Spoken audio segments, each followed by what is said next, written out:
Welcome to KRR kitchen. இன்றைக்கி நம்ம கிச்சனில் நல்ல ஒரு அருமையான லஞ்ச் பாக்ஸ் ரெசிபி தான் பார்க்க போகிறோங்க. ரொம்ப ஈஸியாக குயிக்காக செய்கிற மாதிரி ஒரு சூப்பரான ஹெல்த்தியான லஞ்ச் பாக்ஸ் ரெசிபி. இன்றைக்கி நம்ம சோயா ரைஸ் எப்படி செய்கிறதுன்னு தான் பார்க்க போகிறோம். ரொம்ப டேஸ்ட் அருமையாக இருக்கும். குழந்தைங்களாம் ரொம்ப விரும்பி சாப்பிடுவாங்க. இதை டிஃபன் பாக்ஸுக்கு நீங்கள் செஞ்சு கொடுத்தீங்கன்னா கொஞ்சம் கூட மிச்சம் இருக்காது. அடிக்கடி செய்ய சொல்லியும் கேட்பாங்க. அந்தளவுக்கு டேஸ்ட்டு ரொம்ப சூப்பராக இருக்குங்க. இப்போ வாங்க எப்படி செய்கிறதுன்னு பார்ப்போம். அதுக்கு முன்னாடி நம்ம சேனல் இன்னும் சப்ஸ்கிரைப் பண்ணலைன்னா சப்ஸ்கிரைப் பண்ணி வச்சுக்கோங்க. கூடவே பெல் சிம்பிள் ப்ரெஸ் பண்ணி ஆளுங்கிற ஆப்ஷனையும் ப்ரெஸ் பண்ணி வச்சுக்கோங்க. அப்போ தான் நான் போகிற வீடியோஸ் எல்லாம் உங்களுக்கு நோட்டிஃபிகேஷன் ஒன்றுக்கு ஒன்றே கிடச்சிட்டு இருக்கும்.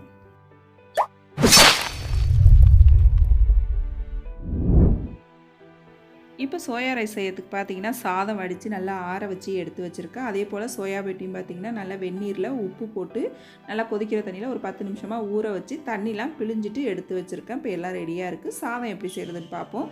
அதுக்கு அடுப்பில் ஒரு கடாயை வச்சுருக்கேன். இதில் ஒரு 2 டேபிள் ஸ்பூன் அளவுக்கு தேங்காய் எண்ணெய் சேர்த்துருக்கேன். தேங்காய் எண்ணெயில் தாளிப்பு கொடுக்கும்போது டேஸ்ட்டு நல்லா இருக்குங்க.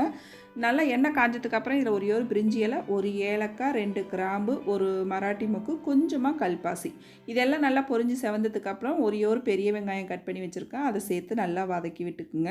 இப்போ வெங்காயம் வதங்கினதுக்கப்புறம் பார்த்திங்கன்னா இது கூட 1 டீஸ்பூன் அளவுக்கு இஞ்சி பூண்டு பேஸ்ட்டு சேர்த்து அதோட பச்சை வாடை போகிற வரைக்கும் வதக்கிக்குவோம். அதுக்கப்புறம் பார்த்திங்கன்னா ஒரு தக்காளி பழம் பெரிய சைஸில் உள்ளது கட் பண்ணி வச்சுருக்கேன். அதையும் சேர்த்து நல்லா வதக்கிக்குவோம். இப்போ வெங்காயம் தக்காளி எல்லாம் நல்லா வதங்கிடுச்சு.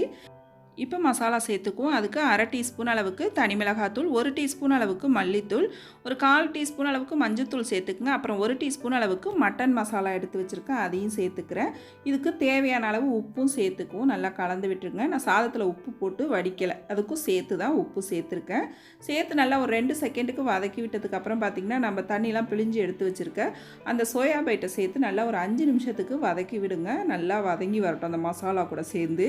நல்லா இந்த அளவுக்கு கலந்து வந்ததுக்கப்புறம் பார்த்தீங்கன்னா தேங்காய் பால் ஒரு 1/4 கப் அளவுக்கு எடுத்து வச்சுருக்கேன். அதையும் சேர்த்து நல்லா கலந்து விட்டுக்குங்க. நல்லா தேங்காய் பால் ஊற்றி நல்லா ஒரு 5 நிமிஷத்துக்கு இதை கொதிக்க விடுங்க. நல்லா கொதிச்சாதான் நமக்கு அந்த மசாலா எல்லாம் அந்த சோயா பைட்டுக்குள்ளே இறங்கி சாப்பிட்றதுக்கு டேஸ்ட்டு நல்லாயிருக்கும். தேங்காய் பால் சேர்க்கும் போது பார்த்திங்கன்னா அந்த சாதத்துக்கு டேஸ்ட் இன்னுமே நல்லா எடுத்து கொடுக்குங்க. இப்போ இது நல்லா கொதித்து இந்த அளவுக்கு எண்ணெய் பிரிஞ்சு வரணும். நல்லா கிரேவி பக்குவத்துக்கு தொக்கு பதத்துக்கு இருக்குது பாருங்கள். இந்த அளவுக்கு ரெடி பண்ணி எடுத்துக்குங்க. இப்போ நல்லா ரெடியாகி வந்துடுச்சு. இதில் கடைசியாக கொஞ்சமாக கருவேப்பிலை கொத்தமல்லி தூவிக்குவோம். தூவி விட்டு நல்லா கலந்து விட்டுருங்க. இப்போ நல்லா கலந்து விட்டதுக்கப்புறம் பார்த்திங்கன்னா நம்ம வடித்து எடுத்து வச்சுருக்க சாதத்தை இது கூட சேர்த்து நல்லா கலந்து விட்டுற வேண்டிதான். இந்த ஸ்டேஜில் நீங்கள் உப்பு காரம் பார்த்துக்குங்க, தேவைன்னா சேர்த்துக்குங்க. இப்போ சாதத்தை சேர்த்து நல்லா ஒத்தாப்பில் கலந்து விட்டுருங்க.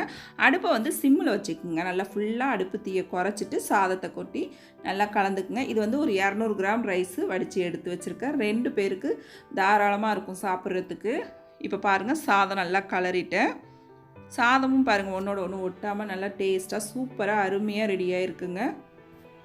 இந்த சாப்பாட்டுக்கு பார்த்திங்கன்னா சைடிஷ்னு எதுவுமே தேவைப்படாது. அந்த சோயா பீட்டு நம்ம தேங்காய் பால் மசாலாலாம் சேர்த்து வேக வச்சதில் பார்த்திங்கன்னா அந்த மசாலாலாம் ஜூஸ் மாதிரி நல்லா உள்ளே இறங்கி இந்த சாதத்து கூட சேர்த்து சாப்பிட்றப்ப டேஸ்ட்டு ரொம்ப அருமையாக இருக்குங்க. கண்டிப்பாக மிஸ் பண்ணாமல் இந்த லஞ்ச் பாக்ஸ் ரெசிபியை ட்ரை பண்ணி பாருங்கள்.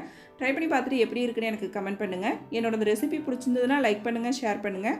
மறக்காமல் நம்ம கேஆர்ஆர் கிச்சனை சப்ஸ்கிரைப் பண்ணி வச்சுக்கோங்க. நாளைக்கு வேறொரு ரெசிபியோடு சந்திப்போம். தேங்க்ஸ் ஃபார் வாட்சிங்.